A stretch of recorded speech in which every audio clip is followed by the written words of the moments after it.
إياك نعبد وإياك نستعين غير المغضوب عليهم ولا الضالين.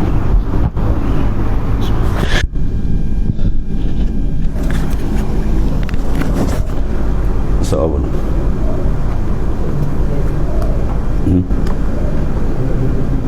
Apa? 23.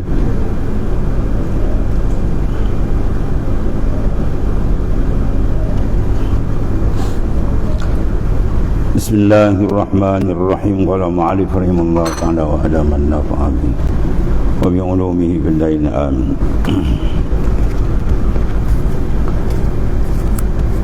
Dan beza sifat nafsiyah dan sifat salbiyah.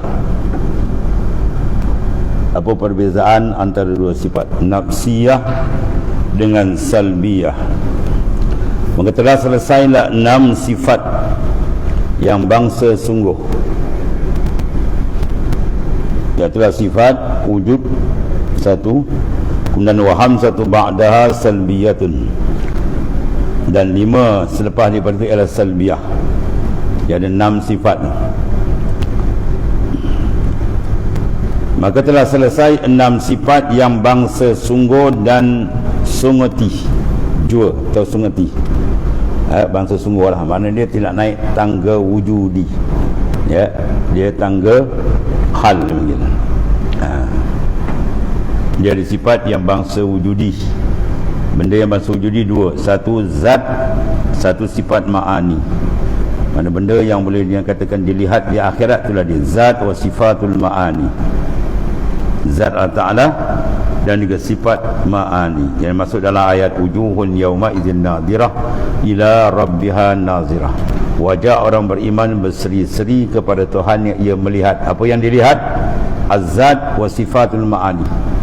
Ada pun lain daripada itu tidak dapat dilihat sebab dia bukan bangsa wujudi, ya. Contoh sifat hal ataupun sifat salbiyah. Hal sama ada hal nafsiyah atau hal maknawiyah, ya. Dan juga sifat, ya, itulah salbiyah. Ini benda tidak masuk dalam benda wujudi, dia panggil benda sungguh, ya. Kalau kita pun kita boleh tengok sifat baru kita yang dinamakan sama dengan sifat tu. Contoh kita kata salbiyah, benda ni tak nampak. Kita apa? Salbiyah benda yang tak dipaham, melainkan dia terjemah dengan mana ketiadaan, ya. Mandul, apa makna dia? Ketiadaan anak. Jadi nampak tak benda tu? Tak nampak, cuma kita faham, ya. Fakir, mana ketiadaan harta. Yatim, mana ketiadaan ayah. Jadi benda tu kita faham, bukan benda nampak. Kalau benda nampak, macam tubuh kita sendiri, tu zat, ya, zat kita nampak, dan sifat ma'ani kita, warna dia coklat, putih, ya, atau sifat ma'ani dia nampak.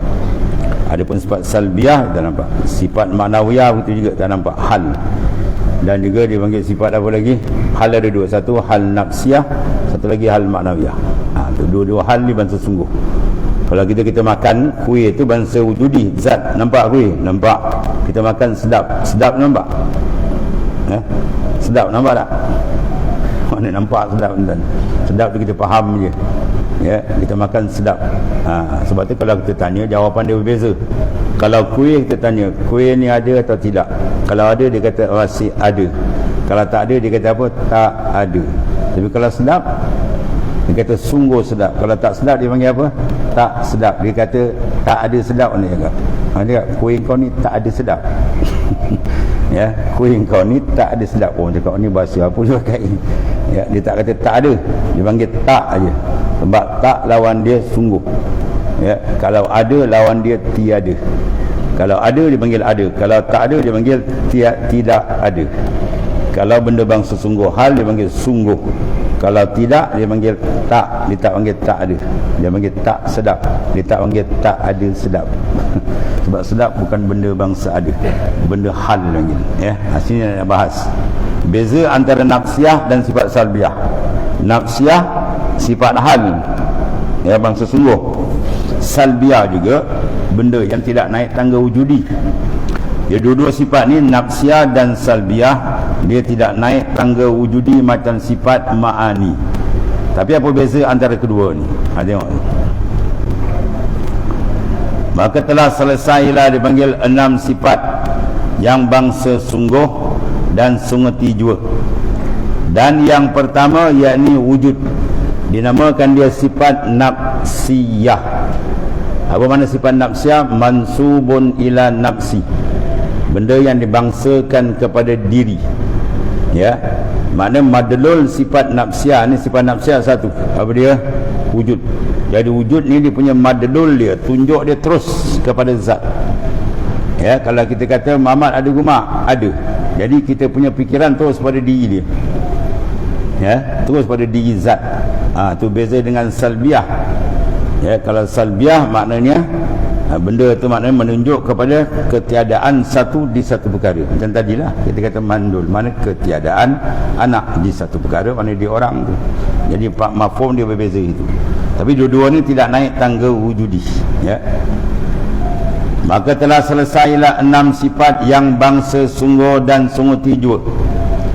Dan yang pertama yakni wujud, dinamakan dia sifat nafsiyah, yakni yang bangsa diri. Nafsun apa makna? Diri. Ya, nafsun diri. Nun fa sin, nafsun. Kita baca taskinul fa, kita matikan fa tu mati. Nafsun mana diri. Kalau nun tu kita bariskan, dia mana nafas lain, nafasun. Nafasun tu mana nafas yang keluar naik, fi kulli lamhatin wa nafasin. Jangan baca fi kulli lamhatin wa nafsin. Dizikir fi kulli lamhatin wa nafsin, lain makna lagi jauh. Ya, nafsin mana diri. Kalau nafasin tu nafas yang sah tu naik tu. Ejaan sama aja, nun fa sin. Kalau nafsin mana diri, kalau nafasin mana nafas. Jadi sini balikin nafsiyah, bukan nafasiyah, nafsiyah. Mana yang bangsa diri, yakni yang bangsa diri. Dia ni menunjuk kepada zat diri, bukan menunjuk pada benda lain. Kalau salbiyah, dia menunjuk benda lain. Kidam, mana menunjukkan ketiadaan satu di satu perkara. Apa makna kidam? Ibaratun an-nafil adami sabiq lil wujud.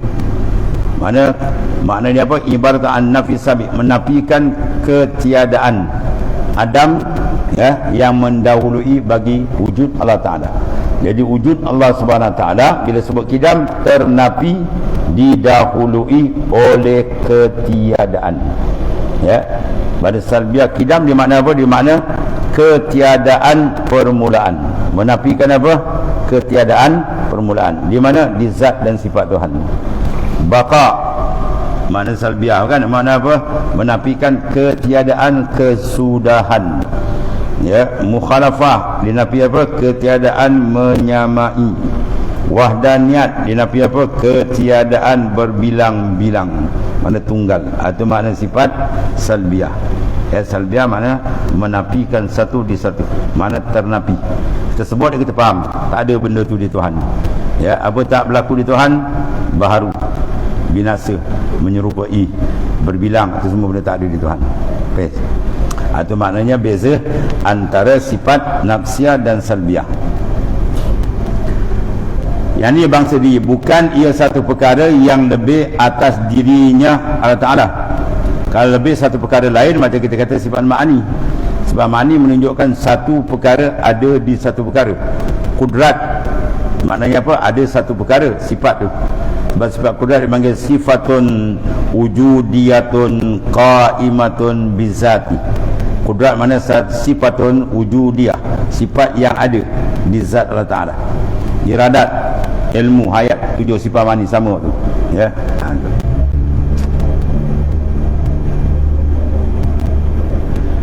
Bukan perkara yang lebih atas diri zat. Apa mana lebih? Mana mafhum di mughayyarah. Mafhum zat lain, mafhum sifat lain. Itu mana lebih? Faham? Ya, bukan makna yang sama. Mafhum zat apa? Apa mafhum zat? Faham? Mafhum zat tu. Oi.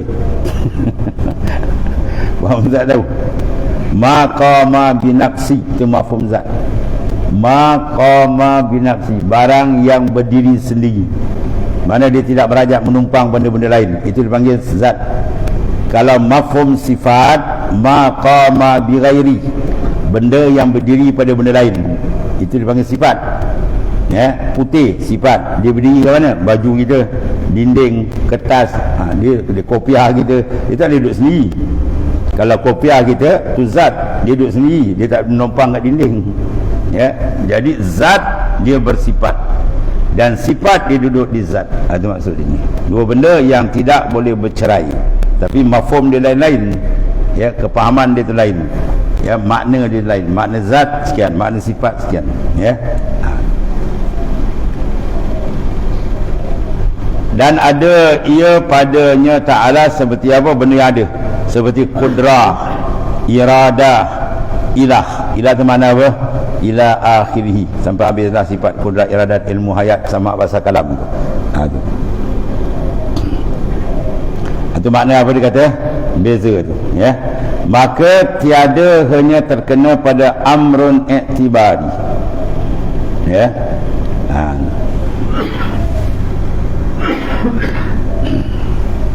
Dan ia adalah ia padanya ta'ala seperti kudrat, iradat tu benda yang ada.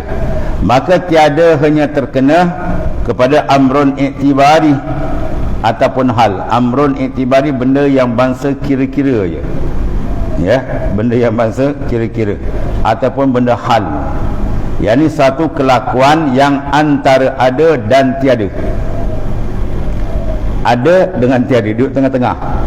Nak kata ada, tak nampak. Nak nafi kata tak ada, tak boleh. Faham? Itu hal. Lam tartaki ila darajatil mawjud hatta tusyahadah wa lam tanhatta ila darajatil ma'dum hatta takuna adaman bal hiya wasitatun bainal mawjudi wal ma'dum. Itu ta'rif hal.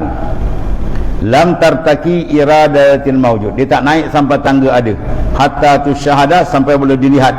Macam kopiah kita kan, baju kita, benda nampak tak? Nampak, lihat. Dia tak naik sampai tangga ada tu. Tapi walam tanhatta iradatil mawjud, dan tak turun sampai tak ada terus adam mutlak, tidak juga. Bal hiya wasitatun, bahkan di tengah-tengah, bainal mawjud wal ma'dum, antara ada dan tak ada. Kuih tadi kan, kita makan sedap. Sedap tu naik tak sampai tangga ada, macam kuih kita nampak? Tak. Tapi nak napi terus tak ada, tak boleh juga. Ia semua ditangkap oleh zihin. Dia panggil mawjud fil azhan, la fi kharjil a'yan. Dia wujud menampak pada akal saja, tapi mata kepala tak nampak. Sedap. Ya, tu. Cantik. Kita beli baju baru, cantik. Cantik tu nampak tak? Nampak? Yang nampak baju tu. Baju tu warna apa? Hijau, warna merah. Baru lagi, oh cantik baju. Duk baju tu juga setahun, tak cantik dah, buruk. Baju tu juga. Jadi cantik tu benda yang dipaham sahaja. Bila dipaham, yang tangkap dia apa? Akal. Mana akal kita faham benda ni cantik atau tak cantik. Tapi nak tengok tak boleh. Yang kita nampak baju tu. Ya, apa baju? Kain tu. Yang kita nampak apa? Sifat ma'ani dia apa? Warna dia tu. Merah, hijau, kuning dan sebagainya. Faham? Dia tu tengah-tengah. Itu panggil sifat hal. Ya, sifat hal, dia tak naik tangga ada sampai dilihat. Ya, lam tartaki ila darajatil mawjud hatta tusyahadah. Dia tak naik tangga ada sampai nampak dilihat mata kepala. Walam tanhatta ila darajatil ma'dum, dan dia tak turun tangga tak ada sampai dipanggil adam mutlak, tak ada terus, tidak juga. Bal hiya wasitatun bainal mawjud wal ma'dum. Bahkan dia dulu antara ada dengan tak ada, antara tengah-tengah tu. Nak kata ada tak nampak, nak napi tu pun tak boleh, tengah-tengah. Tu panggil hal. Ya, sifat dia panggil hal, sifat kelakuan. Maka kelakuan tu ada dua, satu nafsiyah, satu dia panggil kelakuan maknawiyah. Ya, kelakuan yang dibangsa pada diri itulah wujud. Sifat wujud tu jangan pandang pada zat. Zat dia taklah tu benda mawujud. Sifat wujud tu, sifat wujud tu hal. Ya, nak tengok tak nampak, ada kita, nampak tak? Nampak? Kau ada pening. Bukan diri kita, ada kita tu. Sifat ada tu, bila kita tengok kita ni ada kan, kita faham ada. Tapi sifat ada tu faham, kita faham aja. Yang kita nampak dia lah di zat. Zat kita tu nampak lah. Sebab sifat ada tu dia faham aja. Ya, macam ni panggil ada. Bila macam ni panggil tak ada. Kan? Maka tidak hanya terkena pada amrun i'tibari, benda yang bangsa kira-kira. ya, amrun i'tibari, ataupun hal, kira-kira, panjang pendek, itu amrun i'tibari, ya. Kalau kita kata besar kecil, kalau kita angkat ni buku ni kitab, kita kata kitab ni besar ke kecil? Tuan-tuan jawab, besar kecil? Kecil. Lagi? Kecil. Kecil. Kalau dibanding dengan jari, dia besar. Kalau tuan-tuan kata dia besar, banding dengan meja, dia kecil pula. Sebab tu amrun i'tibari, dia tak boleh hukum melainkan kita kena adu dulu. Benda bangsa kira-kira, jadi kita kena adu. Letak benda panjang pendek, kita ambil satu benda panjang pendek, tak boleh nak hukum. Kalau kita angkat dua pensil dengan jari, boleh kita hukum. Dia panjang, yang ni pendek, ya. Kalau kita banding pula dia dengan benda lagi panjang, dia pula pendek, ya. Mana i'tibar, benda tu dapat dengan i'tibar, bandingan. Sebab tu benda dipanggil amrun i'tibari. Panjang pendek tu bukan benda yang boleh dilihat. Benda tu kita faham secara i'tibar, ya. Yang kita nampak di benda tu, bolpen tu kita nampak lah, warna dia kita nampak lah sebab makni dia. Tapi panjang pendek tak nampak, cuma kita faham dia. Bila dia ada bandingan, letak dua, yang ni pendek, yang ni panjang. Sebab dia berubah, pada bawa benda lain pula panjang, dia pula dia pendek, ya. Besar kecil itu semua, cantik, itu semua benda i'tibari, benda yang tak dapat dilihat namun dapat tangkap pada akal. Ini dipanggil wujud pada zihin, tidak pada kharijul a'yan, luar mata kepala, tak. Habis. Yang ini satu kelakuan yang antara ada dan tiada, atas khilaf yang maklum, ya, dan masyhur. Ada khilaf, benda itulah perbahasan dia. Dan yang lima kemudian daripadanya itu dinamakan sifat salbiyah. Wa khamsatu ba'daha salbiyatun. Itu dalam kitab Matan Ibrahim itu. Lima daripada wujud. Apa daripada wujud? Kidam, baqa, mukhalafah, qiyamu binafsi wa daniyah. Itu lima dipanggil. Lepas daripada itu dipanggil apa? Salbiyatun. Sifat yang dibangsakan kepada salbiyah, mana ternapi. Dan sifat ni tak boleh faham melainkan kita kena terjemah dengan makna ketiadaan. Kidam bermakna ketiadaan permulaan. Baqa apa makna ketiadaan kesudahan. Mukhalafah bermakna ketiadaan menyamai. Qiyamuhu binafsi, ketiadaan berhajat pada zat dan tidak berhajat kepada fa'il pencipta. Wahdaniyat mana ketiadaan berbilang-bilang, ya. Dia mesti letak ketiadaan. Fakir apa makna ketiadaan harta. Mandul apa makna ketiadaan anak, ya. Itu seterusnya. Mana dia mesti letak dengan makna ketiadaan, mana ternapi, ya.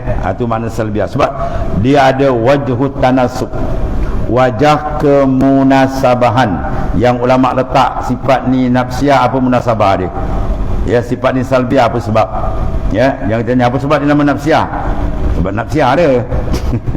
Apa sebab nama salbiah, salbiah dia, apa sebab lagi.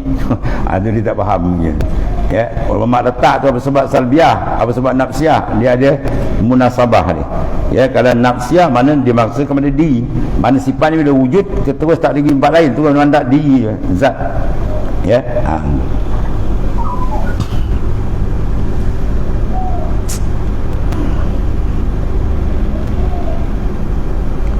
Dan beza antara sifat nafsiyah dan salbiyah, beza antara dua sifat salbiyah dan nafsiyah.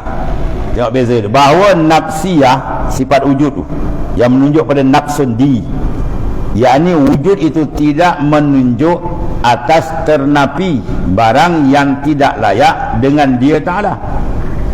Mana wujud dia tidak tunjuk pada benda yang menafikan benda yang tak ada, berlainan dengan kidam. Baqa mana sifat salbiah, dia menunjuk pada makna yang tak layak, dia menafikan benda yang tak layak, ya. Kidam bermaksud apa? Ketiadaan permulaan, bermakna permulaan bagi wujud Allah itu benda tak layak, ya. Baqa apa makna ternapinya?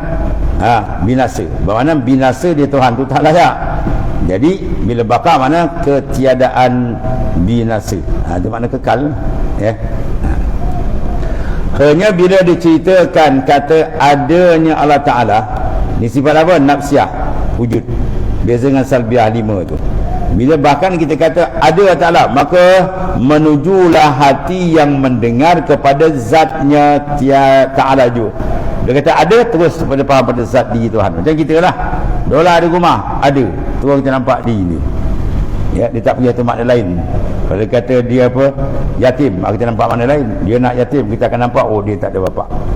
Itu makna dia. Ya, habis.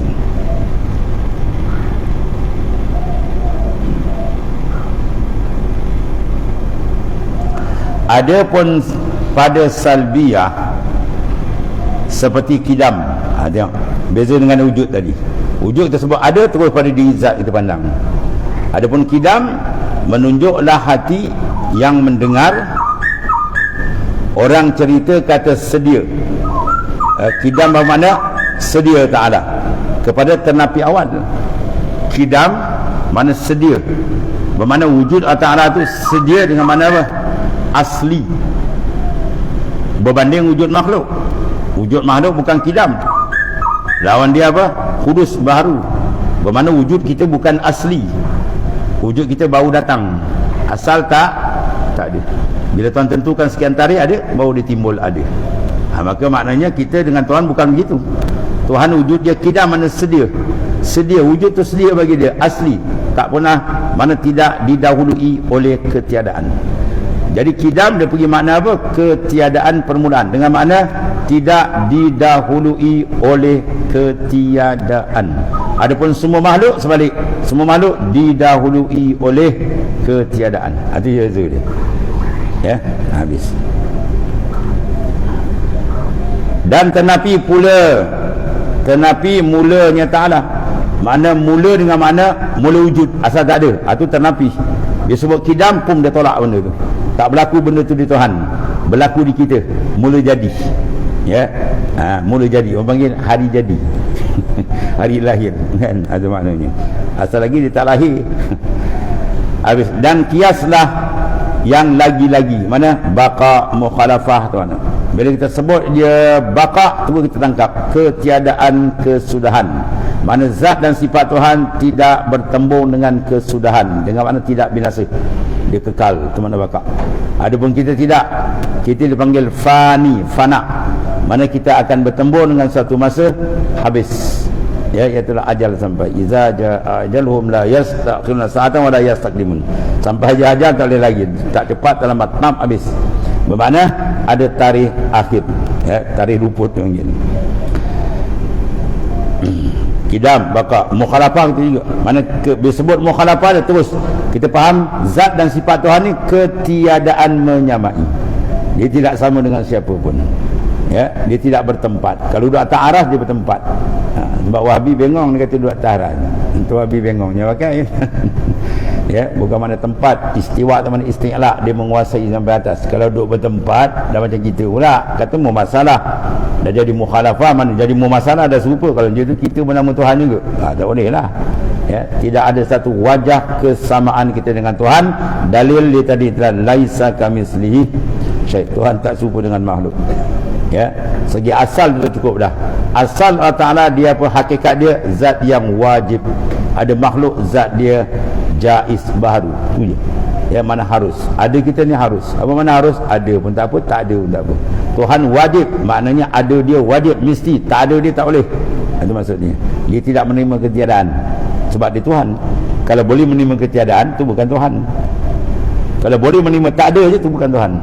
Tuhan dia tetap ada, sedia dan takkan binasa. Itu panggil Tuhan. Kalau boleh menerima kebinasaan, menerima tak ada, sama ada dulu atau kemudian, itu bukan Tuhan. Ya, siapa yang tingkatkan itu Tuhan, itu bukan Tuhan, itu hantu. Ya, tokom bahala itu hantu setan. Sebab tu salah orang bertanya siapa jadikan Tuhan. Kalau kata Tuhan tu kena jadi, bermakna asal dia tak ada. Bila tak ada tu bukan Tuhan, tu makhluk. Ya, dijadikan makhluk. Sebab tu siapa jadi Tuhan, soalan tu soalan paling gila dalam dunia ni. Dan orang yang paling bodoh dalam dunia dia akan soalkan. Kalau soal siapa jadi Tuhan, kau ni orang paling bodoh dan bebal dan campur bahlul. Cakap dia macam tu. Ya, soalan tu salah. Ya. Sama lah kalau kita buat misal, mak dan bapak saya kahwin dulu, sayalah hantar surat jemputan. Nol. Kau ni gila tu, mak kau kahwin kau hantar surat jemputan. Macam tu lah kalau kau tanya siapa jadikan Tuhan, macam tu lah gila. Kau kata Tuhan, betul kau tanya siapa jadi. Dia sebut Tuhan, dia tak boleh soal siapa jadi. Dia penjadi, bukan dia dijadi. Kalau dia kena jadi, dia bukan Tuhan, dia jadi makhluk. Apa makna makhluk? Allazi khuliqa, yang dijadi, ya. Dia orang pakai akal je tu lah, ya. Pahaman-pahaman apa sekular dan sebagainya, yang tak pakai pada, tak berpandang Quran, dia mula nak ikut pada wan jadi. Habis Tuhan siapa jadi? Ni dia timbul tu. Yang kita tanya dia, yang kau tanya jadi itu makhluk, yang ni makhluk ke Tuhan dah jadi. Pada nama Tuhan apa pasal kau tanya lagi siapa jadi? Kalau jadi maknanya melarat dah. Bila dia kena jadi, mana dia makhluk, dia baharu, dia berhajat. Itu bukan Tuhan. Tuhan tempat dihajati, bukan dia berhajat.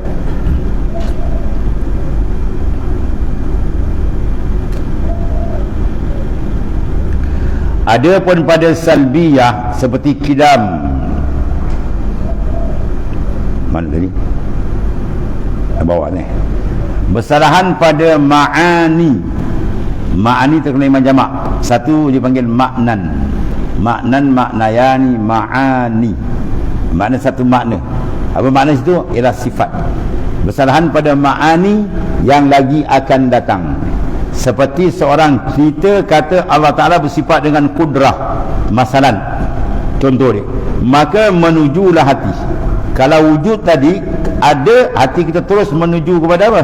Diri zat. Itu dipanggil nafsun diri. Sebab dinamakan sifat tu nafsiyah, mansubun ila nafsi. Itu wajhut tanasub, wajah kemunasabahan. Kenapa ulama letakkan ni nafsiyah, ni salbiyah, ya, itu kepada diri. Kalau salbiyah mana ibarat mana ternapi. Kidam ternapi baharu, baka ternapi binasa, mukhalafat ternapi menyamai. Kalau ma'ani pula dia makna. Bila sebut aja makni pam, hati kita terus pergi pada apa? Ada satu perkara di satu perkara. Itu. Manakala menuju hati kita kepada satu perkara yang ada pada zat. Mana satu perkara ialah zat. Adanya satu perkara di satu perkara. Ada satu perkara apa? Sifat makni. Di satu perkara mana di zat. Itu maksudnya. Ya, mana benda yang mawujud. Itu yang kita lihat di akhirat besok. Zat wa sifatul ma'ani. Cara melihat itu serah kepada Allah. Sebab melihat yang baru akan yang qadim. Itulah paling dahsyat, ya, dan tidak ada persamaan dengan makhluk, ya. Satu penglihatan dan nikmat yang paling besar, ya. Makhluk melihat Tuhan ni apa tak besar. Itu. Yang ni kita lihat makhluk sama makhluk, hebat cantik pun makhluk nama Tuhan, ya. Mana nak sama dengan Khalik, pencipta yang maha dahsyat. Itu. Maka bersalahan pada ma'ani yang lagi akan datang. Seperti seorang cerita kata Allah Ta'ala bersifat dengan kudrah masalan. Allah Ta'ala bersifat dengan kudrah. Maka menujulah hati kita. Bila orang sebut pam, hati kita terus tuju pergi tangkap apa? Satu perkara. Kudrat mana satu perkara? Ada pada zat. Itu dia. Zat tu satu perkara. Mana zat lah? Itu kita faham terus ada. Sebab tu bila sifat, kalau kita kata apa? Salbiyah. Kalau terjemah dia wujud. Apa tarik wujud? Sifatun sabitatun.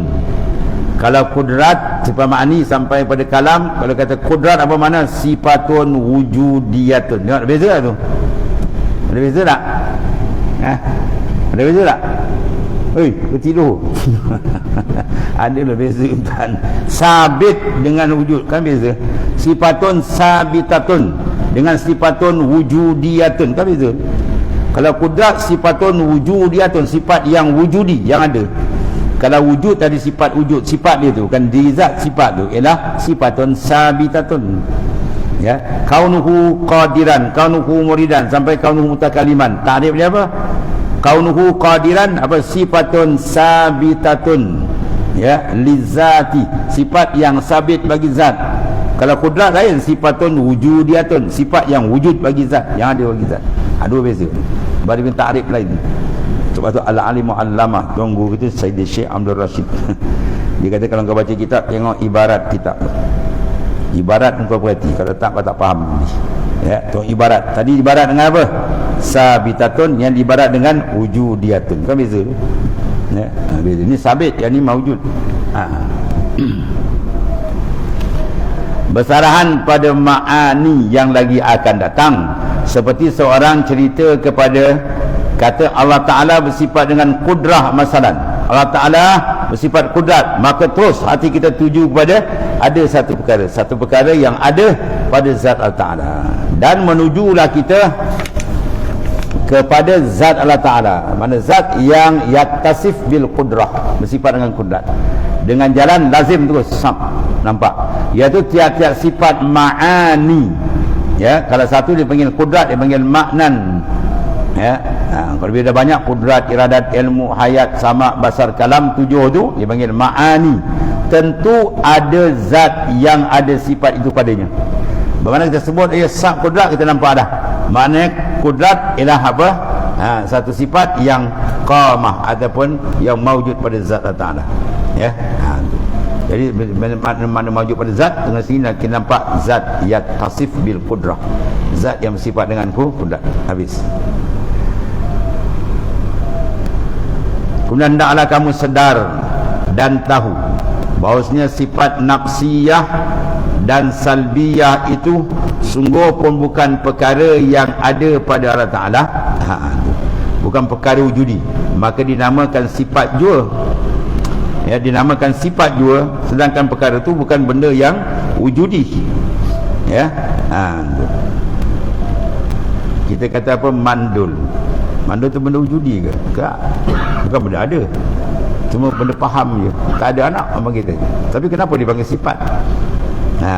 Sebab apa dipanggil kidam tu sifat, sedangkan kidam tu kan benda wujudi, bukan benda ada. Semua perkhabaran menceritakan zat dan sifat Ta'ala tidak ada permulaan. Zat dan sifat Tuhan tidak ada kesudahan. Zat dan sifat Tuhan tidak menyamai. Dia cerita tu je. Tapi kenapa dinamakan sifat juga? Macam nama sifat ma'ani juga nama sifat. Kerana makna sifat itu ialah barang yang bersangkut paut dengan zat. Oleh kerana kidam baka ni benda yang ada sangkutan.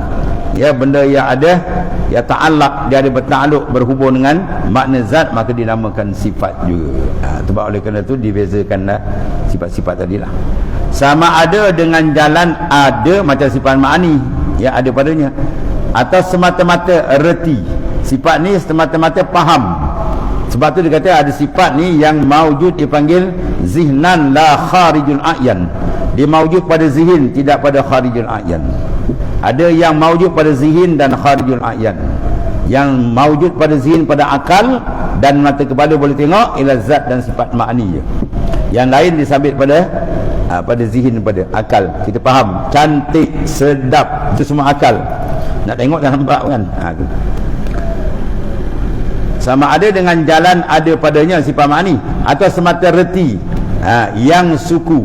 Mana reti yang berasing, dia bukan jenis sifat, ya, dan tambah di atasnya macam hal, ya. Itu dia perbezaan antara sifat wujudi dan sifat hal.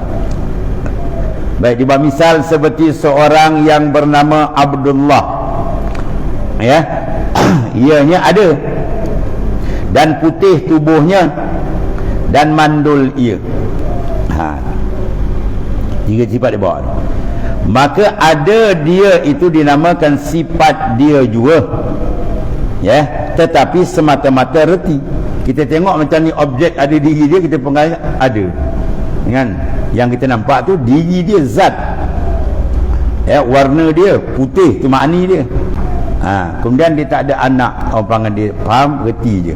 Tak ada anak, mana bukan anak dia nampak, tak ada anak, tapi kita faham. Itu maksud dia, ya. Jadi kita dikatakan sifat itu juga, tetapi yang sama-sama reti je. Reti makna apa reti? Akal saja faham, tidak nampak dilihat. Itu maksud reti sahaja, ya. Itu dipanggil maujud pada zihin, tidak pada a'yan, pada mata luar tak. Dan putih tubuh itu sifat yang bangsa ada pada zat. Putih tubuh itu sifat makni dia, ya, mana benda yang ada pada zat dia. Dia bukan zat, tapi dia ada benda pada zat. Itu panggil sifat. Sifat dan benda yang duduk di zat. Dia tak boleh berjaya tangan. Tiap-tiap sifat mesti duduk di zat, dan tiap-tiap zat mesti bersifat, ya. Tiap-tiap zat bersifat, dan tiap-tiap sifat mesti duduk di zat. Dia tak boleh duduk sendiri. Kalau sifat tu berasing, dia dah tukar jadi zat pula. Sebab zat dia bawa diri. Adapun sifat dia duduk sekali dengan zat. Ya, tiap-tiap zat bersifat dan tiap-tiap sifat dia duduk di zat. Tu. Dan mandul itu sifat dia jua, iaitu dikenakan pada nama ketiadaan anak. Ni dia. Jadi tak ada kata awak ada anak, tak ada. Oh, doktor dah sahkan saya ni mandul. Dia Man bin Dul nama dia. Ya, siapa awak ni? Saya Man bin Dul. Apa Man bin Dul? Mandul. Bila mandul disebut dia mandul, akal tu tangkap. Mana dia ni ketiadaan anak. Itu maknanya. Ya, pada mata tak nampak sifat tu mana ada. Mandul mana ada. Bukan nampak kepada oh dia ni mandul, nampak semua mandul ni. Ya, sebab apa kalau dia tak cerita kita nampak tak? Dia tak cerita dia tahu tak? Kita jumpa dia, kita tak tahu dia mandul tak mandul. Bila cerita, oh faham. Berdahan zat dia lain. Zat dia tak cerita, tengok dia pun ada. Maknanya dia, oh dia ni putih, oh dia ni hitam, kan? Itu beza. Hendaklah kamu perhati dengan sehalus-halus, kata tuan-puan. Perhati baik-baik ni untuk faham. Jadi sini apa tadi? Zat itu benda wujudi. Warna dia putih, itu sifat ma'ani dia. Kemudian mandul itu sifat salbiyah. Tu. Habis. Hendaklah kamu perhati dan sehalus-halus, jangan semata-mata percaya kepada yang menyurah jua. Tahu menyurah? Bahasa petani ni, yang menyurah mana yang memberikan syarahan, surah. Dia asal mana syarhun, syarah. Mana yang memberikan kupasan. Kita dengar tapi kita tak nampak, jangan. Ilmu usuluddin dia pelik sikit ni. Ilmu usuluddin dia kena mengaji sampai faham dan nampak pada suluhan akal. Pum, terang. Baru dia lepas taklid. Kalau dia mengaji banyak kitab tapi dia dikok cakap tu guru dia faham tak faham, itu taklid. Taklid mana? Taklid kitab. Usuluddin dia guna akal, dia nampak betul. Yang mana dia terang tu jelas ke akal kita. Baru kita tak ada taklid siapa, kita faham betul. Ya, itu ilmu usuluddin. Dia nak pakai kap nampak betul. Sebab usuluddin kena betul-betul tengau. Ya, kalau dia sambil-sambil dengar khayal dia tak faham. Ya, kalau dia tidur lah kita faham tu. Habis itu. Jadi Abdullah tadi, kan? Kita nampak misal tu. Dan taklah kamu membanyakkan misal-misal pula. Ya. Tiap-tiap ilmu tu. Sebab misal tu apa? La yukhassas, dia tidak ditaksis satu, banyak boleh. Sama telah, sama lagi makna pula pada ini ilmu usuluddin, sebab dia memakai pada akal kita. Dia nak olah akal biar nampak betul. Kalau tak nampak pada akal dia panggil taklid. Bila taklid iman dia khilaf. Dia. Ada setengah sah, ada setengah tidak sebagaimana telah lalu. Maka tiadalah orang yang tak suka pada membanyakkan misal-misal itu, melainkan orang yang bodoh jua. Banyak misal sikit dah. Dah. Lagi misal banyak lagi terang. Ya, kita buat misal satu, tambah okey, buat misal lagi terang. Lagi terang. Tu cerdik. Kita nak misal tu dia bodoh ni. Habis. Dan yang membuat-buat reti dan sombong juga. Tak ada misal banyak-banyak, satu dah lah. Tu orang sombong mungkin. Orang pergi buat misal lagi terang, kan? Maka sentiasalah orang itu di dalam dalam jahil, dan memejam ia akan mata-mata yang lain. Dia nak bodohkan orang lain pula macam dia. Ya. Habis tu. Itu pesanan bagi tuan pengarang. Maknanya apa? Dia suruh kita apa? Faham betul-betul. Bahawa usuluddin ni kalau di satu kitab je, kita faham betul-betul takrif dia apa semua. Kitab lain kita tengok pun boleh faham. Ya. Sebab dia kaedah dia sama. Ini ngaji 10 kitab tapi tak faham. Kalau kita kelik sampai 20 ketiak tak faham. Baik ilmu usuluddin berpegangan. Ya. Bila pegangan nakkan kepahaman. Macam mana seorang tu boleh pegang kalau dia tak faham? Dia tak faham. Sebab orang tanya dia faham, boleh faham. Baru dia boleh pegang. Ya, kalau dia tak faham, dia nak pegang macam mana? Maka tidakkah di dalam Quran yang mulia itu ada beberapa banyak ayat-ayat, mana bukan satu, yang dinamakan dia ibaratul amsal. Ibaratul amsal mana ibarat-ibarat yang dalam bentuk pemisalan. Ya, apa ra'aita manita. Tuan kata apa lagi? Banyak misal kan? Qulin zuru ila samawati wal ard. Sila pandang pada langit bumi. Semua tuan bawa misal-misal contoh-contoh yang boleh lagi terang maknanya. Itu ayat-ayat yang menyatakan misal-misal bahagian-bahagian hal anu-anu. Seperti firmannya pada misal orang yang munafik. Itu misal. Masalu. Itu mana misal? Masaluhum kamasalil lazis tauqada nara. Perumpamaan, mana misal? Orang munafik itu mana misal? Seperti orang-orang yang menghangat ia akan api hingga akhir ayat itu. Ya. Jadi maknanya orang-orang munafik begitulah misalnya. Jadi seperti orang yang istauqadana naran, ya. Bila dia kejar-kejar tak ada pun, dan ya, tertipu maknanya, ya. Batas dunia dia pun menipu diri dia. Dia tidak benar-benar memegang jalan yang sebenar. Dia zahir-zahir saja beriman, padahal dia kafir dengan Ta'ala. Sebab mana munafik apa? Izharul iman wa idmaruh kufrah. Dia menzahirkan keimanan tapi dia menyembunyikan kekafiran yang ada pada dalam qalbi dia tadi tu. Maka Tuhan misalkan dia macam tu. Dan banyak Tuhan misalkan orang yang berpegang tidak kepada Allah, maka Tuhan misalkan kehinaan dia. Masalul ladzina takhazu min dunillahi awliya kamasalil ankabut ittakhazat baita wa inna awhanal buyut la baitul ankabut law kanu ya'lamun. Perumpamaan orang yang berpegang selain dari Allah Ta'ala, dipegang pada kekuatan diri dia, pada makhluk, kamasalil ankabut, macam laba-laba ittakhazat baitan, yang membuat rumah. Laba-laba dijahit sarang ni kan, wah, kat pokok dia ingat dia dapat melindung panas dan hujan. Bila panas dia lopos, bila hujan dia dia panas dan ni dia ngeletik panas. Sebab apa? Tak ada faedah. Macam laba-laba ittakhazat baita, ya, dia nak berlindung pada rumah. Jawab hasil tak terhasil. Itu perumpamaan Tuhan banding itu, ya. Kemudian Tuhan pun letakkan hukum dia. Wa inna auhanal buyut la baitul ankabut, serapuh-rapuh rumah ialah rumah laba-laba. Lau kanu ya'lamun, kalau kamu faham. Kalau bahasa halus sikit, kalau kamu ada kepala otak. Tu bahasa halus sikit. Kalau kamu ada kepala otak, kau fikir, kau jangan bersandar pada makhluk.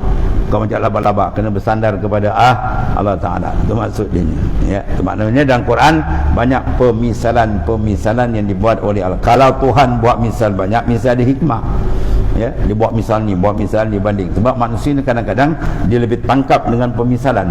Terutama orang Melayu. Sebab orang Melayu kebanyakannya pemalas membaca. Jadi buka cerita kartun dia faham. Cerita kartun, oh dah apa. Ya, kalau kempen pilihan raya buat cerita kartun ni orang Melayu faham. Kalau bagi kertas 5 lembar mampu dia tak baca kan. Wah, apa isunya penat nak baca kan. Dia bukan gambar kartun ni. Oh, dia faham. Sebab apa? Sebab kartun ni tunjuk misal gini-gini, oh dia faham kan. Suruh baca banyak-banyak malah dia baca. Kan? Itu makna pemisalan tu penting. Bila ada misal lagi wadih, mana lagi terang.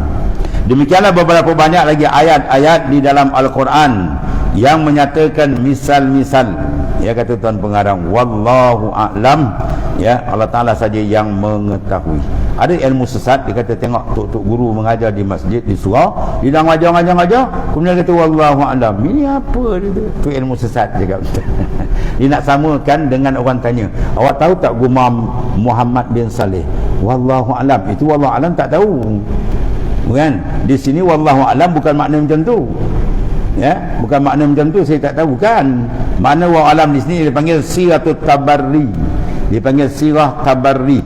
Sirah lepas kita berlepas diri bahawasanya kita ni tak ada ilmu yang kita tahu sekadar tu je. Mana Allah Ta'ala lebih mengata, itu maksud dia. Ini dia kata wallahu a'lam, tengok. Dia dah ngajar dia kata wallahu a'lam. Dia ngakalkan orang jahat tu, ilmu sesat ni. Ya. Sama juga macam orang hantar mayat, dia lepas mayat kata, apa kamu saksi mayat? Wallahu a'lam gitu. Pengajar dia. Orang kata khair baik, dia kata wallahu a'lam kan. Dia wallahu a'lam, dia tengok dia semayang tidak kan, kata baik pula bohong gitu. Sebab dia tak faham. Sebab kata situ apa? Khair situ maknanya bukan satu lapas dia pergi apa makna apa? Makna khabari. Khabari makna baik tak baik. Itu khabar betul baik, bukan makna itu. Baik itu dengan makna apa? Insya ia lafzan, doa ia maknan. Makna doa itu. Apa kamu saksikan mayat? Baik. Maksud dia apa? Doa. Mudah-mudahan dia diberi kebaikan. Itu maksud dia.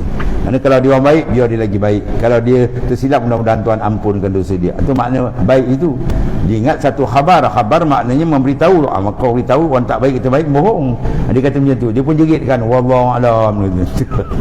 Itu masjid dengar, wah siapa pula kata wallahualam ni. Orang semua kata baik, dia kata wallahualam. Sebab apa? Tak faham. Ni macam ni. Lepas ulama ulah-ulah dia kata wallahu a'lam. Maksud dia apa? Allah lebih mengetahui. Yang ada kat kita ni sikit je ilmu, itu maksud dia. Habis. Maka sekarang pulanglah kita pula kepada menyatakan sifat ma'ani, ya, yang wajib atas kita ketahui dia dengan jalan tafsil, dengan jalan huraian satu persatu. Kemudian bahasan sifat qudrah, wallahu a'lam.